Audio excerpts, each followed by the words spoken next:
Okay, Ryan, we have to talk a little bit about our Saturday night text exchange and your inability to get over the Montreal Canadiens' two bad periods. Make a statement that you're going to be on the couch, and then the Habs come back and win. This is the second time this season where you've abandoned your team, and I've watched them through to the finish.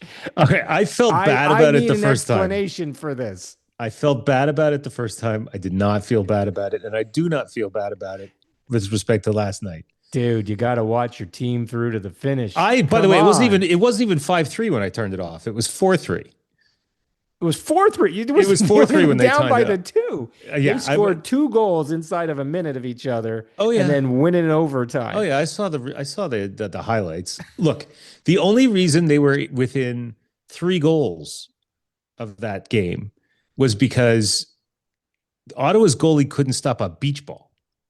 He was terrible. They scored, what did I write you? They had 19 shots, and they gave up 6 goals. And half of them were just cupcake goals. Yeah, Ottawa's got a problem in net right now. They got a huge problem. Well, there's a reason why they're last in the division. Yeah, Allmark seems to be skating again, but Reimer's not going to be the answer there either. Yeah, but I want you to explain to every Habs fan that's listening right here, because most of them are your family members, why you're abandoning your team. I'm not abandoning my team. Suggesting you should be on the couch. Your team is in 3rd place in the Atlantic, is 6-3-1. Yep. You suggested at the beginning of the year that you'd be really happy if they were a wild card team, a solidified wild card team, instead of getting in at the last minute like they did last year. Mm-hmm. They're exceeding your expectations, and you're trying to suggest that you want to own the couch. You can't have it. You're not even in the building for the couch. And I hope your family members after this grill you. All right, this is why I'm on the couch. You're not on the couch. I'm not allowing you on the couch. You don't get anywhere near the couch. You're lying across the whole couch. I have a blockade on the couch. Look, my expectations have changed a little bit, and no kidding. And look, I look at the Canadiens' last few games. Their last really solid game was against Florida on the 8th. And then since then, they looked awful against Detroit. They crushed the Vancouver Canucks. Surprise, surprise. Worst team in the league. They blew a lead against Washington and lost that in overtime. They looked completely outclassed against Buffalo. Like the commentators on the broadcast were doing their very best to say these are 2 exciting young teams playing a fast game. Well, one of these teams was making a lot of hope plays and playing and passing the puck, hopefully, but very fast into no place. And the other team was winning board battles and pinning the Canadiens in their own zone and forcing them into defensive mistakes. Buffalo looked like a far better team than Montreal. Then fast forward to the game against Ottawa, the other worst team in the league. Well, they're not the worst team in the league. They got a goaltending issue right now. They've got a massive goaltending issue. Not a hockey team. Their offensive game is middle of the pack. Their defense, they've given up more goals than anybody. They've given up more goals than anybody in the Atlantic Division other than one team, and that's the Montreal Canadiens, who admittedly have played one more game, but defensively and goaltending wise, the Canadiens are not in great shape. And they sent Fowler back down to the minors. They're going to ride Montembeault and Dobish. You called that one, actually. Or they're going to ride Montembeault. And Monty did not earn his stripes this week. The Canadiens look discombobulated. They look like they're trying to make the easy play. Okay, so they sputtered a little bit for a few games. You can't. We've talked about this through or blue in the face that you're going to ride these waves of up and downs, but the up and down doesn't mean you land on the couch. You got to go I don't have to be there long. Look at last year. I let you live on the couch for a significant period of time because they were playing pretty crappy until they turned it around after the All-Star or after the Four Nations. This year's just a blip. Maybe it's a blip. They got real beginning of the season until Christmas wasn't a blip. That was just all right crap. They coasted into the They coasted into the Four Nations last year with a bunch of losses in a row, and Yeah, and I let you I live on the worry. couch. I worry that that's like happening here before the Olympics. I'm really. Maybe it's a That little bit of said, post-Christmas, little January blahs, mhm. That but said, there were a couple of interesting things. A couple of interesting things. Number one, Slavkovsky continues to play out of his head. He's amazing. And it's a then star. the second thing is related to him. When they needed 2 goals in the third period. Now, I didn't see this in real time. I admitted that I turned it off. Um, they moved him back up to the line with Caulfield and Suzuki, and that was the difference. They loaded So up. they loaded up. It's nice to know that they've got kind of a secret weapon that they can sort of pull out of the Well, a lot of teams have that. It's just like armory. Edmonton does with Draisaitl and Yeah, McDavid. yeah. So that was nice to see, but it shouldn't have been there in the first place. Yeah. It was What's going on with Demidov? Because he seems to be quiet. I don't hear you talking about him much anymore. I don't hear anybody Well, talking about him much. I don't Is he talk kind of a about him little as much soft, anymore a because little I'm quiet? just going to say, well, look, I thought he looked tired a few weeks ago. Well, we've talked about this. He hasn't used to playing this much hockey. Yeah, but he had a couple of outstanding games. He had 3 assists in the Texier hat trick game. He's looked very, very dangerous when he has the puck. And more importantly, from my perspective, because it'll get him more playing time, because it keeps Marty St. Louis happy, is his defensive details are way ahead of where they should be at his age. Way ahead. Like his back checking has him coming to the right place. He doesn't just skate back hard. There are a lot of guys who hustle and they're not that smart and aware. Demidov always seems to be skating to the right spot, picking up the right trailer, the right guy, making strong plays on the stick. No, he still makes a bunch of mistakes. Look, they all do. Is he still but, top three Calder? Oh God, yeah, he's number 2. He's Two. absolutely number 2. Behind the guy Schaefer, who's not behind... getting Schaefer, then him, then Seneke. Okay. But they're not talking about Oliver Kaplan very much as a Calder candidate, and he's centering the second line as a 22-year-old rookie. And he's going to be important on the Finnish Olympic team too. Yeah, and leading all rookies in goal scoring right now. So honestly, like he may not be top 3, but top. If you're making a list of top 5 Calder candidates, he deserves some discussion at that. Yep. So look, I'm unhappy with the Canadians' play right now. They're you don't say. I'm not happy. I'm not saying that they need to make changes. I'm not calling for them to trade Nick Suzuki or the Austin Matthews equivalent. But I'm not happy, and I'm on the couch going, what do they? What psychological kick in the ass? You might be standing in the lobby, around? but you're not on the couch. You're not in the room yet. You're not in. I'll give you the lobby, but you ain't getting the in lobby. room. Yeah. All right. Look, we talked about this too before we get on the calls. That how strong the Atlantic Division is right now, especially in the past 10 games of how well nuts. The teams are doing. Tampa Bay at 9-0-1, Detroit 7-2-1, Montreal 6-3-1, Bruins 8-1-1. Sabres 7-2-1, Leafs 7-1-2. The only 2 teams that are under, Panthers are 5-4-1, and Ottawa is 4-5-1. But other than those 2 teams, the other 6 are just playing really Lights well out. and battling it out. And this is what's going to make it so hard for jumping over teams for those teams that are behind them, because you're going to have to jump over this group that is playing hot right now, right? And you got to hope that the Olympic break cools some of these teams off. Yeah, because right now they're all hotter than, other than Montreal, they're all hotter than hot. Yeah. Montreal's just playing decently. You're not letting it go. 13 points out of their last 10 games. Like I said, my expectations have changed. But let's talk about the Leafs, because they're on kind of an interesting run, right? Like they're comeback kids. They're comeback never kids, out of the and game. they're also give up lead kids. So it was a really tale of 2 weeks this week.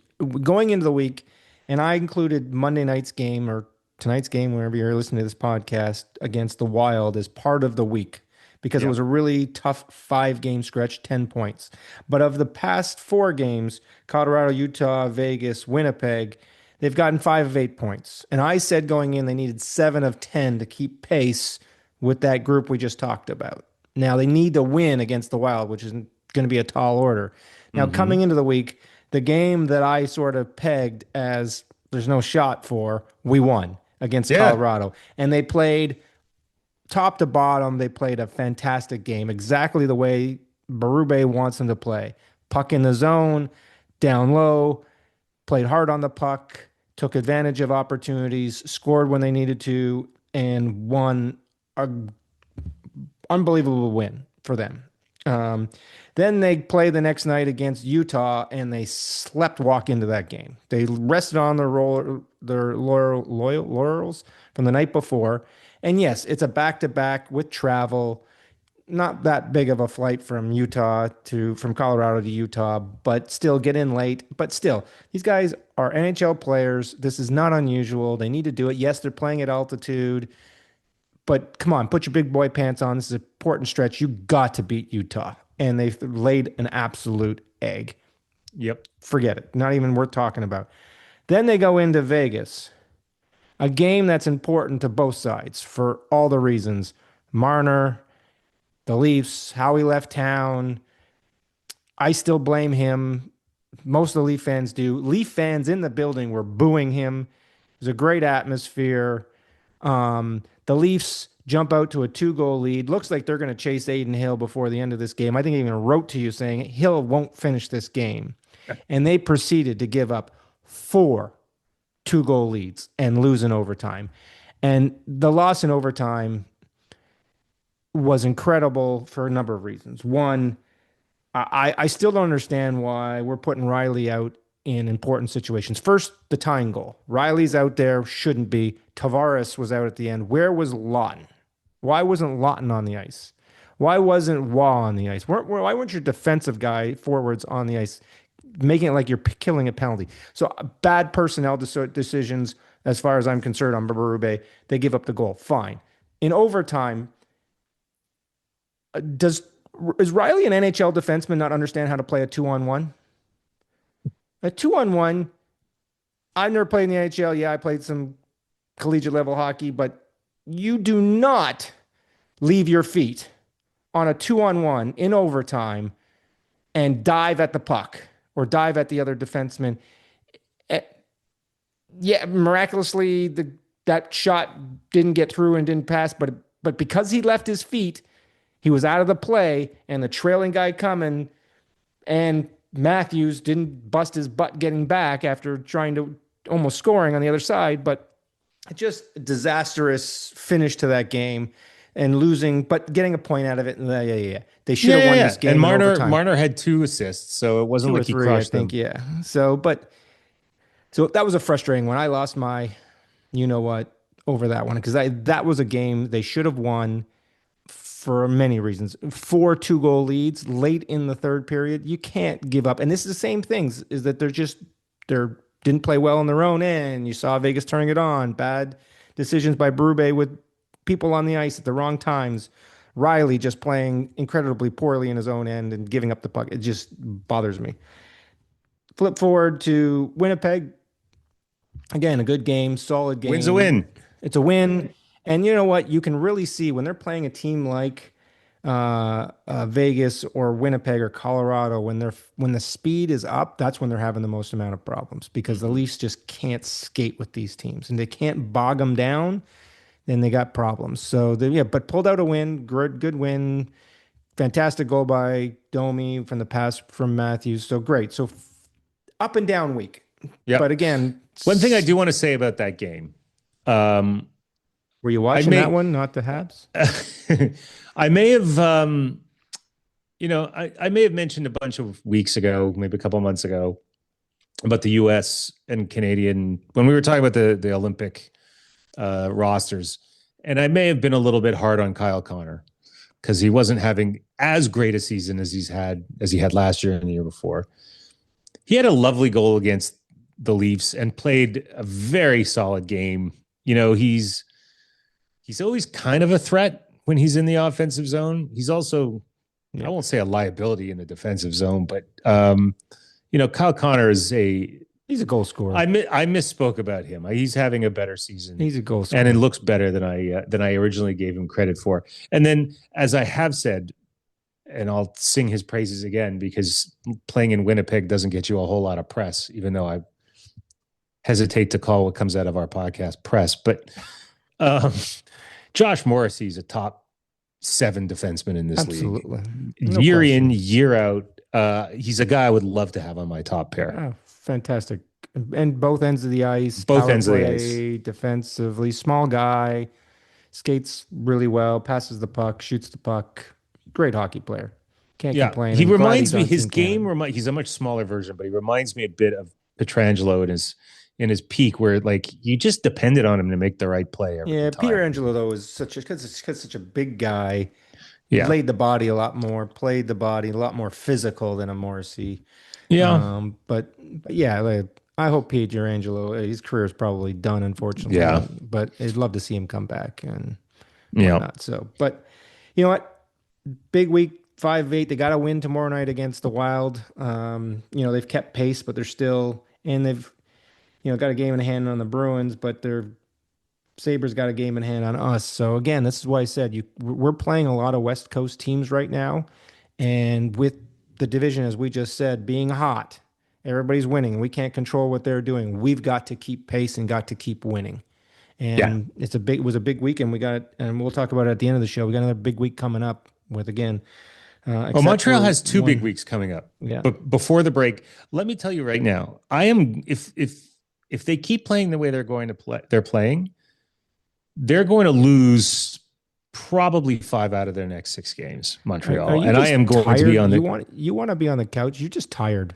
You need to get some sleep. I need tonight, a nap. So you need no, but they're playing. Look, they've got Minnesota the night after the Leafs play Minnesota, then Buffalo, Boston, Vegas, Colorado, and then Buffalo again. Yeah, they could easily lose almost all of those games. But at least as we talk about, they're controlling their destiny because they're playing teams that will be 2-point. It'll be 4-point games against them, right? And they've lost all of the 4-point games they've had lately, except the one in Florida. Yeah. Well, look, the Leafs got the Wild tonight, then Detroit, then the Knights again, and then the Avs at home. It's a lot. It's a lot. So that's a tough week against tough teams. Like there's not one here that you can really say is a lock, right? It's all tough hockey games against tough teams. Yeah. All right. So we're gonna call that our usual episode ending. What are you looking forward to in the next week? Because we've spent enough time on Montreal and Toronto at this point. Let's talk about what else is going on in the league. We talked a little bit about the Atlantic and how crazy hot it is as a division. I mean, everybody's. Don't we have to talk about the trade? Yeah, I think we got to move on to the trade. And the big trade, everybody knew Rasmus Andersson was going to get dealt. Nobody should ever count out Vegas's ability to pull off a deal like this, but but the fact that this one was a bit of a heist. A heist, in my opinion. I don't understand this one. I thought Calgary could. I know he's coming to the end of a contract. They could have got a whole lot more for him, in my opinion. And it was interesting because on Saturday night it made sound like because I texted you at some point Saturday night saying that the Bruins had been given permission to speak to Andersson. So something didn't go well there in that conversation because every team has requested the ability to, if they're going to trade for him, they want to be able to extend his contract. So something happened in that conversation with the Bruins that either Andersson didn't express a desire to extend, they didn't like the conversation, he didn't want to go there. We don't know, but all of a sudden we turn to Sunday and he's traded to Vegas. And for, Zach Whitecloud, who's a 29-year-old defensive defenseman that has, I would say, mediocre numbers at best. I mean, he plays the body. He's a big body. Yeah, but you want a guy to clear the net, kind of like a Ben Sherratt kind of guy, I guess. Maybe obviously a few years younger. But you just give away a franchise defenseman. That's what you get in return. A conditional first-round pick, a conditional second-round pick. First of all, I had to read that twice because, frankly, I thought Vegas didn't have a first-round pick until like 2067. Maybe that's why it's conditional. It doesn't say anywhere why it's conditional. Like usually they say it's conditional Well, it's upon usually if they, this. yeah, like it's like conditional upon, you may get you get so far in the playoffs, or if the player resigns with you, and then it becomes a first round pick or whatever. But look, whatever the condition is, and I haven't seen it yet. It's not a great haul Oh, it's for terrible. With the amount of for teams that needing a puck moving top four defensemen. top four defenseman, you can't get more. I know he's coming to the end of his contract. He has to agree to extension. It could be a bit of a rental, but because of the way they did it and allowed teams to talk to him first, it's not really a rental. Yeah, You know that he's going to sign. So in the next coming days, we're going to probably see an extension to this deal. yeah. How can you get such a poor deal? The Leafs were looking at him. Boston was looking at him. We're hearing other teams looking at him. I'm a little shocked that this was the haul. A defensive defenseman, 29-year-old defenseman, a seventh round pick defenseman in who's this kid? Weeb, Yeah, entry 22-year-old draft picks. defenseman. Yeah, seventh round, and then two conditional draft rounds, a first and a second. I just feel like given some of the And neither trades of them last this year, year, right? You got to wait yeah, 27 and 28. yeah. But I think one thing to keep in mind, right, is if the Leafs were looking at him and they couldn't beat this offer, Oh. then the Leafs are in trouble on the trade market. Well, absolutely. And this is part of the problem is that the Leafs don't have Assets. assets to give up. And what they're probably asking them for was Nyes or somebody else, or maybe the Leafs have decided because of their issues on the point with injuries, they can't give up Carlo anymore. And because Carlo was in the mix. And so who knows? But maybe Calgary just give up Riley. Like you get an Andersson. I said this the other day. Give up Riley. Give up like if that's the haul that Vegas get, my offer of some conditional draft pick of whatever it was they could afford to give Robertson or somebody else that's a mediocre forward, and Riley isn't actually. I think it's actually better than what they got. Probably. They So just I did don't know probably they probably didn't want Riley, right? They don't want right, any, right. they don't But want an agent. I would take defenseman to turn. Riley over this. Zach they got. Whitecloud.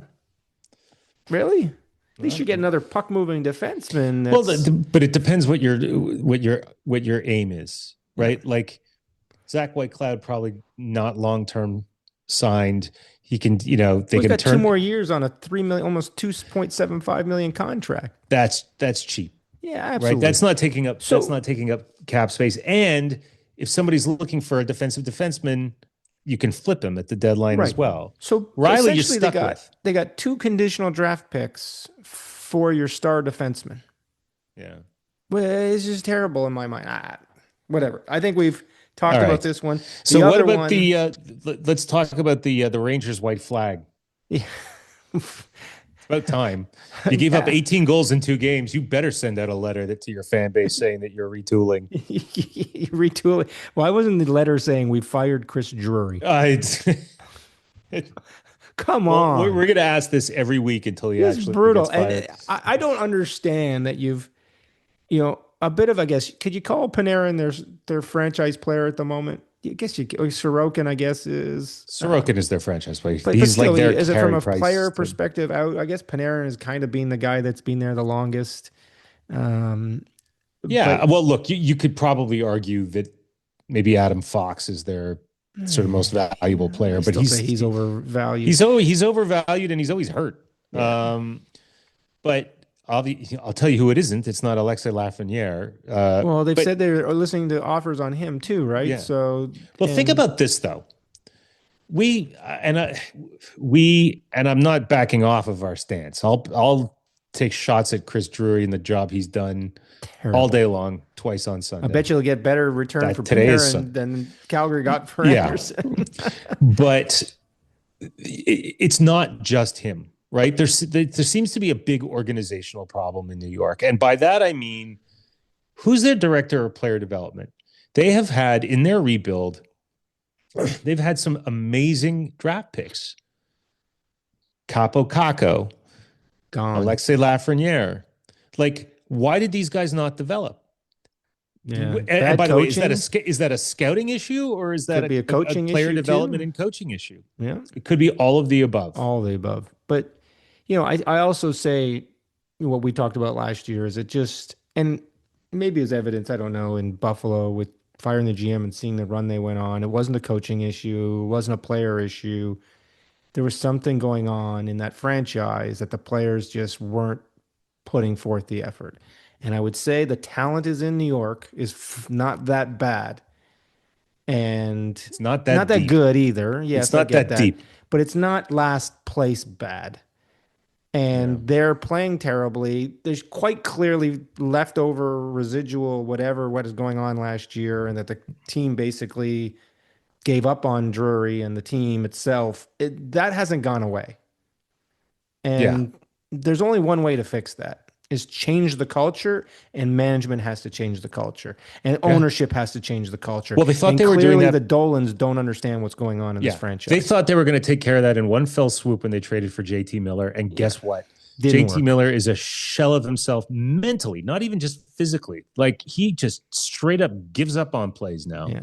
Just And like, yeah, well, here, unless that guy can find his passion again, so where do you he's think done. Panarin wants to go? Because now it's up to him because he has a no trade, no movement clause, and he has to name teams where he wants to go. Where do you think he goes? Could he play with Kaprizov in Minnesota? Does Can they Minnesota afford have another any? guy that's 10 million plus? Well, not for That's very long. Yeah, that's the problem, right? Now you're going to start. Yeah, you could add somebody like that. Yeah, but absolutely. Could you see him in Minnesota? Yeah. Could he want to go to Minnesota? Yeah. I can see him wanting to go. Well, the problem is where he wants to go. Could they fit him in the cap? Could Colorado want him? Maybe they can't fit him. No, Dallas, maybe Dallas does a flip with New York and for Robertson, right? Maybe there's some kind of, you know, bizarre or world where I don't know Dallas. why. I don't know why Dallas does that. I'm not saying that I they don't know why would. I'm Dallas just trades a trying to young. figure out Yeah, where that I think salary you want to know who goes. the dark horse is? Florida. Yeah, they with the injuries there, they could use that. They could use some scoring help, that's for sure. But are they too far out? Nah, man, not really. They're only 4 points out. I don't They can think definitely use some scoring help, that's for sure. they're never afraid. And if they can get Kachuk back and add somebody like Yeah, add somebody like Panarin, I mean that team that's just gets deeper. I yeah. mean, he's not really a Florida type guy in the feistiness end of it, No, but it does. yeah, but I think Maurice they could. can live with It'd be a interesting to see what Maurice gets out of him, yeah, and yeah, a change of coaching style gets out of him. yeah. But yeah, that could be an interesting play. I'm just looking at other teams that are sort of on the periphery. Could you see him go to Anaheim? Could you see him go to Los No, Angeles? maybe LA Yeah. Could you see Nashville taking a stab at him? You know, getting rid of Stamkos, getting rid of some of that other and bringing in Marcia another Shaw. Could you? expiring bringing in another expiring contract. I can't Well, see why they would again, do I think that. he's going to be one of those trades like we just saw with Andersson. No one's going to take him on and give up assets unless they know they can sign him, right? Because he's going to have a say in where he can go. So if he's Right, but going to have that say, my point he's going is, to go there for if Nashville's going to start selling, yeah. they're not selling to Well, bring in another expiring I don't know if contract. they're They're selling to selling bring in anymore because assets. they're only a point out of the playoffs now. I know. So that's the problem Then why would they sell Marchessault or Stamkos? because they're not the ones The, helping them right now. Stamkos has been hotter of Yeah, late. yeah, Marchessault's still the same. But yeah. look, there are a number of places he can go. I don't see Montreal picking him up. They don't need a small winger. If they need, if they're going to get another winger, it's going to be a big person that can play the Slavkovsky role on the Right, number one line with Cole right. and Nick. But who else is in the mix there that could make a deal for him? Could the Oilers take him on? They probably wouldn't fit that in the cap, but that's probably a cap Who issue would there. be interesting? Buffalo. Buffalo could be interesting. Do you think he'd want to go to Buffalo though? Mm, Maybe. maybe Detroit too. Detroit's got room. Detroit. And they've got assets. That would be an interesting play. Detroit, yeah. They've played really well this year. Do you want to ruin what's going on over there? They've unexpectedly shot up the rankings this year. Yeah, So, they're not gonna. I don't think adding a player like Panarin would kill the momentum yeah, because they wouldn't give up anybody sure. That's good. that's Good. core. So, alrighty. As we go around the rest of the league, want to talk Olympic injuries, or want to talk about what else is going on in the league? Some Well, hot we streaks. should talk about the Olympic injuries because they're kind of Yeah, unfortunate. Leo Carlson's out for a few yeah. weeks. Braden Point is out Well, for a few weeks. Leo Carlson, they're saying 3 to 5 and had surgery. So Yeah. I can't see him. Sweden's going to have some problems if he's Sweden, out. Sweden, they're going to be on the backups to the backups Well, you by the got time him they. and Nylander. We don't know what's wrong with Nylander. He came back, was out, came back, now he's out again, and He's going to they're play in the saying, playoffs. He'll be in the. I mean, the Olympics. He'll be in yeah. the Well, Olympics. then you've also got Braden Point. Let's talk Canada. Yeah. This is the big discussion. The big discussion: if Braden He's Point out three misses to the five. Olympics, who do you replace him with? Most It's people are got. saying he's out for the Olympics. So Okay, so who are you I'm replacing putting him in with? Bedard. What's that? I'm putting in Bedard. Yeah, you can't argue with Bedard. I guess you and I had this conversation before we got on air. Is what part of Point's game are you trying to replace? Scoring. And if it's scoring, I agree with you. It's Bedard or it's Scheifele, right? It's one of those two. And Bedard is the center. Scheifele's a winger, isn't he? Scheifele's a winner. Mhm. So, and you need the centerman. Obviously, if you listen to all the chatter through the pundits and the experts and all the guys spitting chicklets whenever they're jumping right on, it's got to be Bennett. But my point Why? would be, my controversial point to that would be the reason you didn't take him was that you put Cicerelli, Wilson, and Marchand Sorelli. on the Sorelli. What did I Dino say? Cicerelli hasn't played hockey in 25, 30 years. Sorelli. Sorry. Sorelli, Tom Wilson, and Marchand on this team. Those three guys are still on the team, right? Yep. So do you need another guy like that? And I would say no. And I agree with you. If you're going for the goal scoring, and that's the part of Points game that's important, then it's got to be Bedard. Yeah, you could argue, do you need somebody who can, play a tough defensive shift, But you've got the but three still guys be a we just threat? You've talked got about. you've got all the people you need to win defensive zone faceoffs. Right. You've got all the people you need to go, block shots and kill plays and do all that hard stuff. You've Right. got that. Yeah. You've got that. So I would agree with you. It's got to be Scheifele or Bedard. If you're replacing the goal scoring, that's where I would go.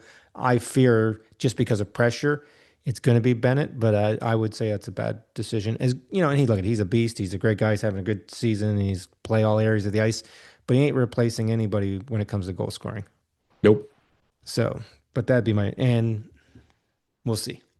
Draisaitl is on leave. Hopefully everything's okay with his family. We don't know what's going on, but he's gone to the end of next week. Doesn't seem to be hurting them because they won last night. They're Yep. pounding. Who are they pounding tonight? They're pounding the St. Louis Blues tonight. It was 4-0. They've won 5-0. So it doesn't seem to be hurting them right now. So they're doing well. Yep. By the way, speaking of the Oilers, it's not like we don't talk enough about this guy, but somehow Connor McDavid has caught Nathan McKinnon for the scoring lead in the NHL. We talked about this last week. The pace he is on It's is insane. absolutely incredible. There was another stat this week that I found, and I thought I sent it to you, and I'm trying to find it now, and I can't seem to find it. I can't seem to find it. But there was another stat that he's on his current pace is just absolutely incredible of what he's doing. And I'll find it. We'll talk about it next week. But the guy is incredible. He's put this team squarely on his back, and it doesn't matter. He's going to do whatever he can to make sure this team gets to the next level. And we'll be interested to see what they do at the trade deadline because we haven't talked a lot about their goaltending issues, though they continue, they're plus 12 right now, continue to give up a lot of goals, but they're scoring at an incredible rate. But they still need to add another defenseman. They still need to add probably another forward before they make this run. But we'll see because, yes, can they get out of the Pacific and get over the Knights? Probably. But whatever comes out of, we've talked about this, whatever comes out of the Central is absolutely going to be a tough out. So it's incredible. But it also bears repeating now that I'm looking at the point standings, the fact that McDavid has, first of all, he's almost caught McKinnon in goals. Like I mean, he's still 6 goals behind, but like when he started to get hot at the beginning of the year, he had a bit of a slow start. McDavid was just assist. I don't think he scored his first goal until the 8th or 9th game of the season or something like that. And now he's got 30 goals, second in the league. Yeah, it's incredible. It's insane. And I think the other thing to keep in mind when we look at these tabs is we don't say it enough, but Macklin Celebrini has 72 points in his second year in the NHL. He's continued to on his incredible pace. What did we say last week? He's something like 60 some odd % of his team's goals. Which is incredible. He's going to play a prominent role in Team Canada in the Olympics. He's got to be a heart. He's got to be a heart candidate. Well, you know what? If you go to on the pace that Connor McDavid is going, I said a candidate. I didn't say he should win. There's just no way anybody else is. If you had to give the award right now, there's only one guy to give it to. Yeah. But you're right. Like for him to be in the conversation in a second year, and if it's importance to his team, there's no question that he's in that same breath of how important he is to his team as Connor McDavid is to the Oilers. Yep. As great as Nathan MacKinnon is, and I think he's an awesome player and love watching him play hockey.